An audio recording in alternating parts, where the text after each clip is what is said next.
laid up in bed and could have easily and quite easily just got out of not refereeing and not turning up to the game, but he sort of forced himself to do so because he didn't want to let anybody else down. And as a consequence, when he got there, he actually refereed the game, and he didn't know, but a scout was there to watch him as a referee.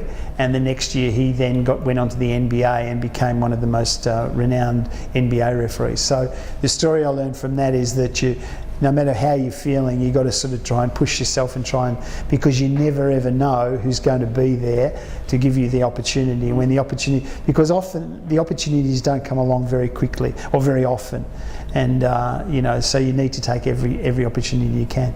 And the other thing, I loved refereeing. I loved doing what I was doing, and while I was still loving what I did, it wasn't a chore at any stage. And the same with the training. As you're getting older, it becomes more and more difficult to train. But training wasn't a chore simply because I used to enjoy refereeing. And I'd say that to anybody. You just need to enjoy it. All the games you did, how many grand final series? I don't know how many, but it's 48. Okay, I don't know. How many referees of the year? No, 16. I was going to say 14 or 15 or something. Yeah. So why did you retire? I failed the fitness test. I was responsible. One of the people who were responsible for introducing fitness testing for our referees. When I was working with Basketball Australia, and and it came back to bite me on the arse after all of that. So with the introduction of the fitness testing, I was sort of part of the decision making to ensure that you actually had to pass the fitness test, and we were having 2 tests a year, and we were meant to have a test prior to Christmas, but for whatever reasons it didn't happen, and I obviously had too good a Christmas and came back and couldn't. In all honesty, the problem was I had some niggling injuries, and the injuries didn't let me do the training that I wanted to do to be able to pass the test. So even though I could run up and down the court and stuff, it didn't allow you to do as much training as you wanted. I had Achilles problems, and they just reoccur all the time. And the only thing you overcome Achilles is really with rest.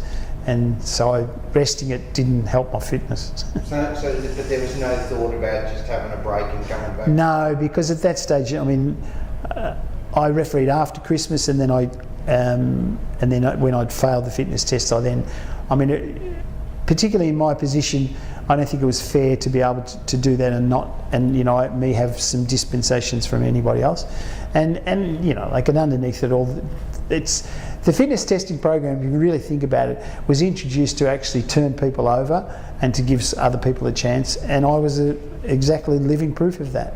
So I don't have any qualms about. I think it was that the fitness test. If that's one of the reasons behind it, I think it's a good reason. Gives the others an opportunity. The Olympics, you went to Barcelona in 92? Yeah, and Sydney, and the Sydney Olympics. In 2000. Who'd you go with to Barcelona? Which Australian referee went? Only one. I was the only one in Australia. You? Yeah. The women's team didn't go? Yeah. No, you're not always guaranteed that of getting 2 referees in, so I was the only one there. What other events? You went to World Championships? Yeah, I went to 7 World Championships as well. So, a couple of them are juniors. And then I went to the Women's World Championships in 1990 and did the gold medal game at the World Championships, the women. And you got 2 bronze medals as well? Yeah. In the Olympics? Yeah. Not bad. You don't get a medal though. No, I found that out. How do you get selected for the Olympics?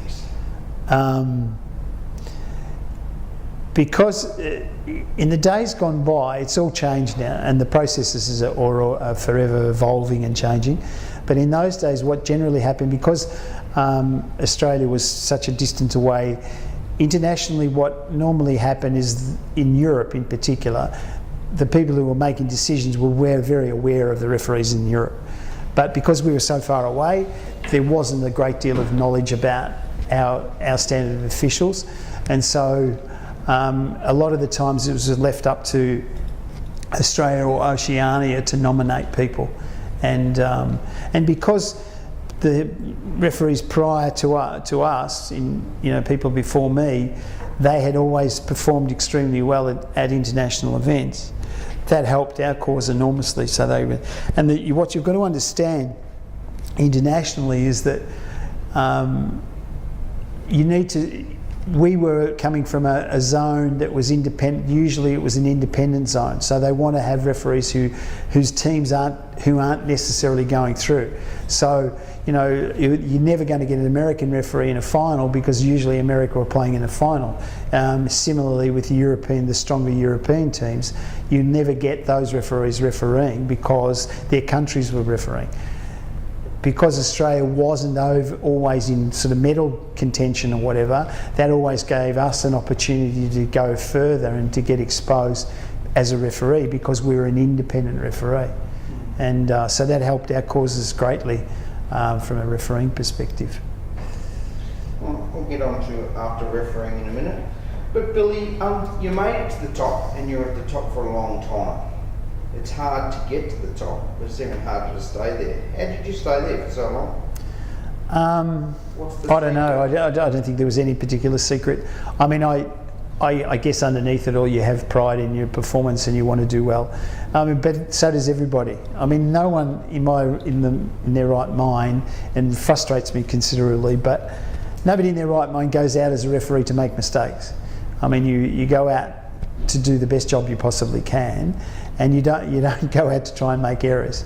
And so, I mean, I was always having pride in what I did. I didn't want to make mistakes, and I wanted to sort of do the best I could. I think partly I used to, because of my background of sport and playing other sports and so on, the concept of training and running and going for runs and stuff sort of never really hurt me, apart from injuries. So I think that really helped. I think that just staying, and another thing that has always been a benefit from my perspective has been that players really like the fact that I'd played a sport at a high level, because then they sort of seem to, for whatever reasons, they seem to respect you a little more. And I think that helped my cause, and that sort of helped me to stick around for a while. You were an AFL player, and like you were saying about, so why not continue AFL, or how did you end up continuing refereeing? It was bizarre because when I was playing at St Kilda, I actually was refereeing, and I used to, we'd train Tuesday, Wednesday, Thursday nights at St Kilda at Moorabbin, and Wednesday nights was Albert Park, was our state championships. And so I used to sort of sneak off from footy training, always just run out the door in a tracksuit and not sort of have a shower and get changed or whatever. And then I'd get changed on my way to basketball in the car, so that I could actually get to my games and so on. And then the NBL started. And then I'd go from a game playing footy on a Saturday, and then I'd referee an NBL game the next day on a Sunday, and or sometimes I played a lot of games in the reserves, so the reserves games were early, so therefore I was able to still go off and referee a game of basketball on the Saturday night. But it used to upset Barry Barnes a bit, who was coach of Nunawading at the time, because he'd been watching the footy and see that I've sort of been taken off injured or whatever in the footy game, and then here I am trying to referee a game, and I'll be hobbling up and down the court to referee, and he used to get pretty frustrated by the fact that I wasn't keeping up in his opinion. You've been the commissioner at the Olympics and the World Championships. Mm-hmm. That's a huge achievement. How did that come about? Yeah, it's funny because I worked for Basketball Australia as the referees manager, and during that time, Lubo Kotleba, whom I mentioned before, was in charge of the referees, and he was pressurising Basketball Australia to get me involved a little more on the FIBA side of things. And at the time, Lindsay Gaze was the Australian representative, or he was a member of the FIBA Technical Commission. There's 12 people on the FIBA Technical Commission, and Lindsay was on that commission for probably 10 or 12 years. And then Lindsay decided to step down, and retire. And as a result, then Lubo stepped in and said, okay, he wanted me to, and he wanted Basketball Australia to nominate me to be on the technical commission. So he had to get voted on by the other countries and whatever, the 214 nations and stuff, federations. And so I was nominated by Basketball Australia, and then I got onto the FIBA Technical Commission and have been on that for the last 4 years and got another 3 or 4 years to go. So that then led to being on the technical commission, sort of got your a foot in the door, if you like, with FIBA, and then I was invited to go to what was the first one, the World Championships as a commissioner. That means person sitting on the score table and sort of running the score bench. And then the next World Championships I went to. The next Olympics I went to as a supervisor, so I was like a referee coach. And the last World Championships again, the last World Championships in Spain, I was also a referee commissioner, a coach of the referees. So for some reason somebody thought that I could do that job. But you were a commissioner at the London Olympics? I was a referee coach at the London Olympics. So I was responsible. I had to sit and watch virtually every game and give some feedback to the referees. We shared it between two people. There was a guy, Costas Rigas, who looks after the FIBA Euro League, and him and I were sharing the role of referee coaching. So it's just like the same coaching that happens here, exactly the same.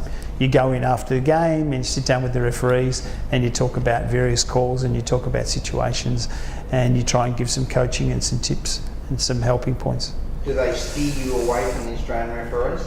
No, not necessarily. No, yeah, absolutely, yeah. So we don't have anything to do with the appointments. The difference is, so you're not there doing we have nothing to do with the appointments. So whatever we believe or whatever we think about the refereeing has nothing to do with the appointments. The appointments are made independently they were at that time by Lubo, and so, which made it a little bit funny. Here we're observing the referees in every game, yet we don't get any say in terms of who gets the final or who doesn't get a final or whatever. That's why I had no idea that Michael was going to get the final in Sydney. So did he find out before you? Or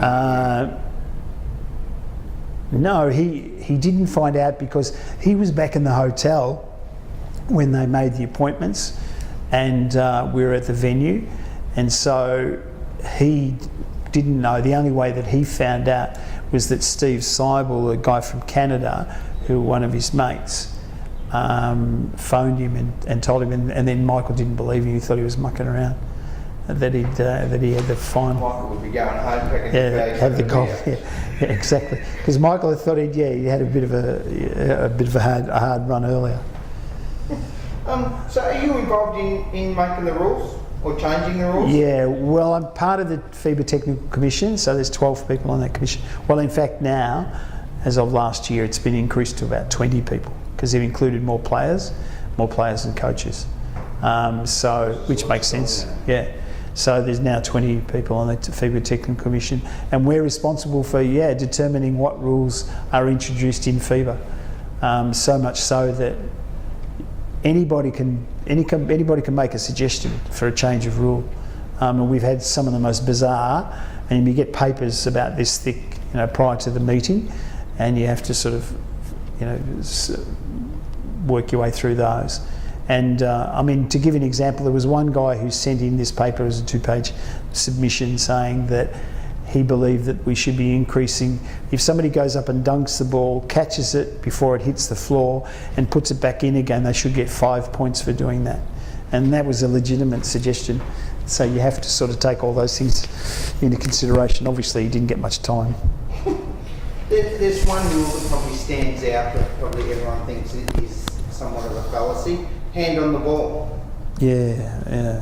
When did it come in and when did it you have to ask Ron Burgess that, because Ron can tell you exactly the year that it was in the rule book and the year that I think I remember I think it was 98 or something that it was in the book, and then I can go back and show you correspondence where I've gone through this whole process about why, when it was taken out and why it was taken out, and what the current rule is.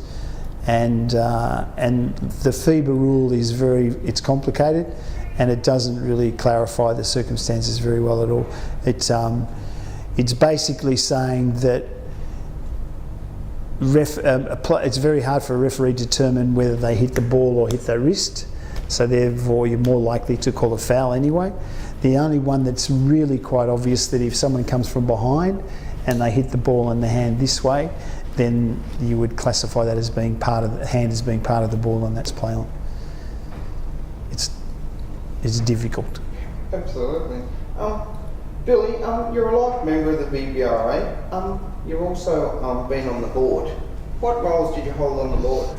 No, I'm not on the board. Now, but you have been. No, I've never been on the board. You've never been? No, I've never been on the VBRA board. Because of my role as the referee's manager, or what am I? Development officer. Yeah, as the development officer, then I'm a sort of I'm included into the board meetings, but in fact, ex officio, I guess is the right term. Yeah. No, but I'm not a board member. I don't vote on any of the things on the board. So, your role as referee's development officer, how has that impacted, do you think, on officiating in Victoria? I'd like to think in a positive way, but what's your biggest challenge? Look, it's always going to be exactly the same, Ron. That referees will never be the most popular people on the floor, and that's always going to be the case. People are always going to criticise referees. I'd like to think that we can continue to, and all I'm doing is virtually, we've set a fairly high standard in Victoria in terms of the successes of our officials, both internationally and nationally at national junior championships and so on. I think the competition is getting closer, and that goes the same with, there's a very, very close connection between your playing ability and the officiating.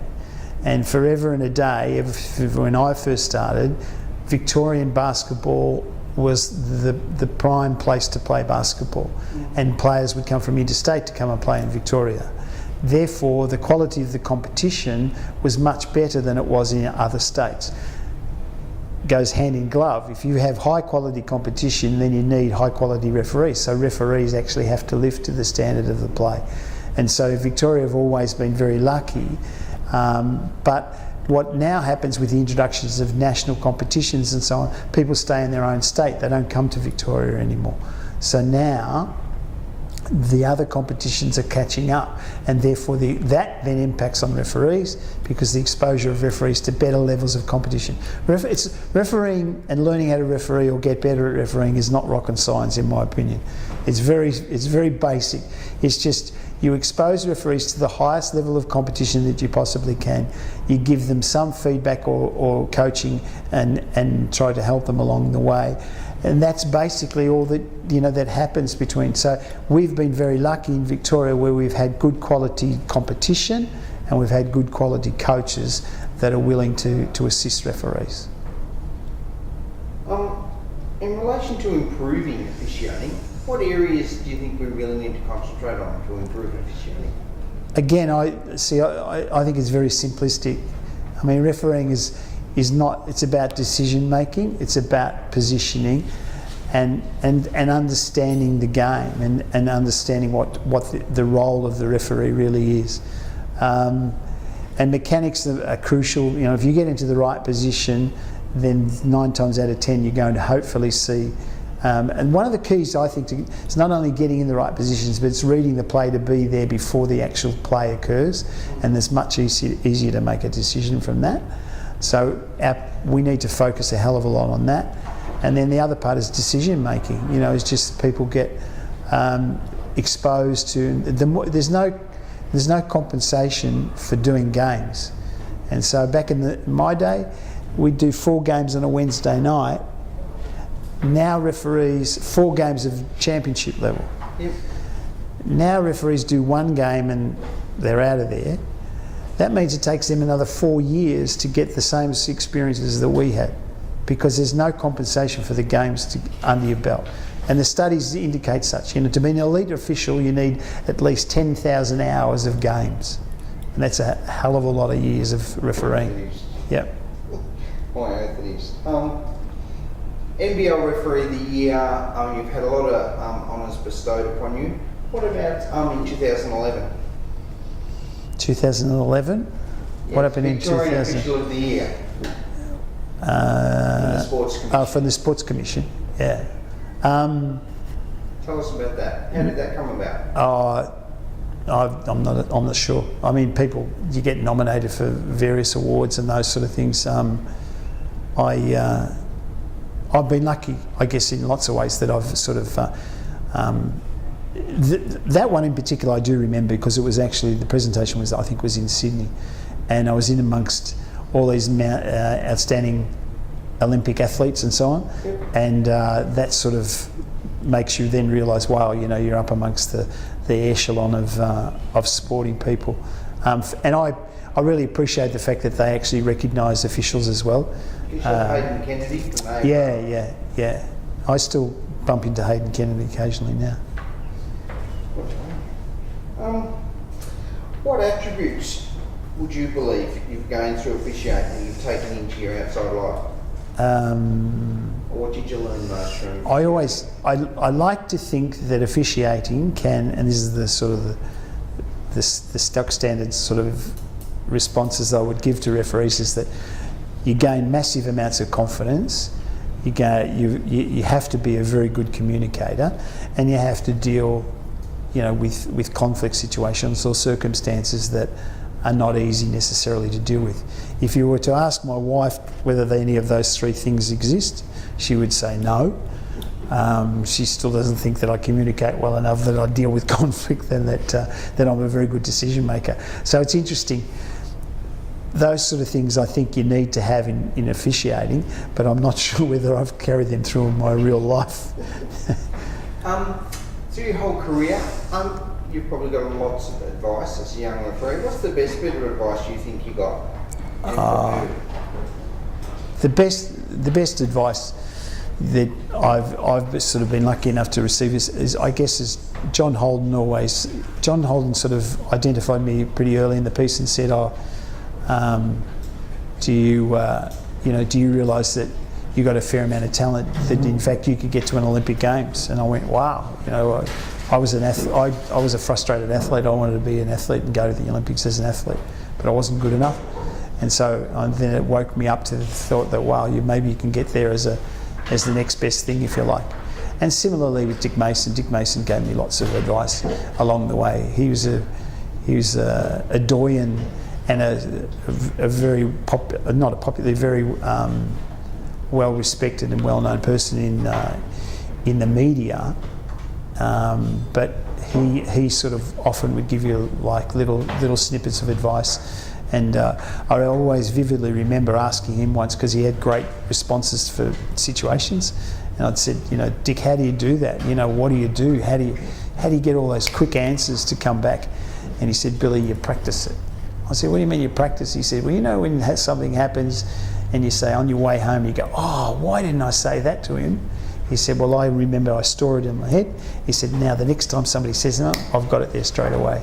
And that was something that I always remembered. I think he was such a he used to have the quickest responses to any comment that anyone would make. Yeah. All right, last one. What's Billy Lubnall doing now? How are you involved in basketball now, apart from referees development officer? Okay. Well, I work with Basketball Victoria, and then I'm on the FIBA Technical Commission, so that means a fair amount of FIBA involvement. It's a once a year meeting overseas somewhere, and I'm assisting the head of the referees in the NBL as the I don't even know what the title is, but I coach the coaches. So we have referee coaches in each of the states around Australia, and I have to go and sit in and listen to their and read their reports and so on of what they've on their observations, their assessments of the referees in the NBL. And that's pretty much it. So you coach the coaches in the NBL. Don't pick up the whistle anymore? No, not at all. I wouldn't know how. Okay. All right, Bill, thank you. Good on you. We're done. Thanks, Ronald.